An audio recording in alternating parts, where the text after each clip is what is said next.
Nakalabas na ng Philippine Area of Responsibility ang low-pressure area na binabantayan ng Pag-asa habang patuloy naman na nakakaapekto sa bansa ang easterlies. Alamin natin ang ulat panahon mula sa ating iWeather Center. Sa weather bulletin mula sa Pag-asa, makikita sa ating iWeather Center na nakalabas na ng Philippine Area of Responsibility ang binabantayang low-pressure area.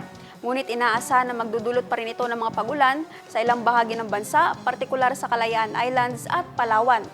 Samantala, umiiral sa malaking bahagi ng bansa ang easterlies, nagdadala ng mga isolated rain showers at thunderstorms sa western section ng Visayas at Mindanao.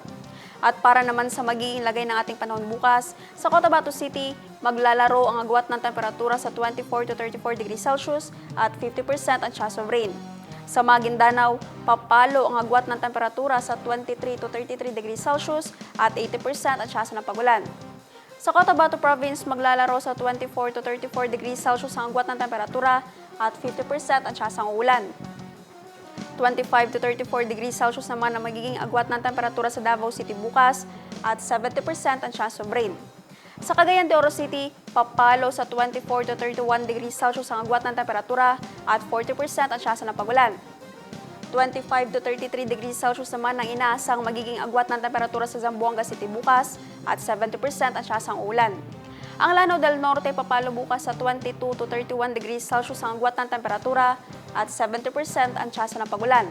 Habang sa Lanao del Sur naman ay makakaranas ng 18 to 26 degrees Celsius ang agwat ng temperatura at 30% ang chance of rain. Ang araw ay sumikat kaninang 5:53 ng umaga at lumubog ng 6:08 ng gabi. At yan ang latest mula sa ating iWeather Center.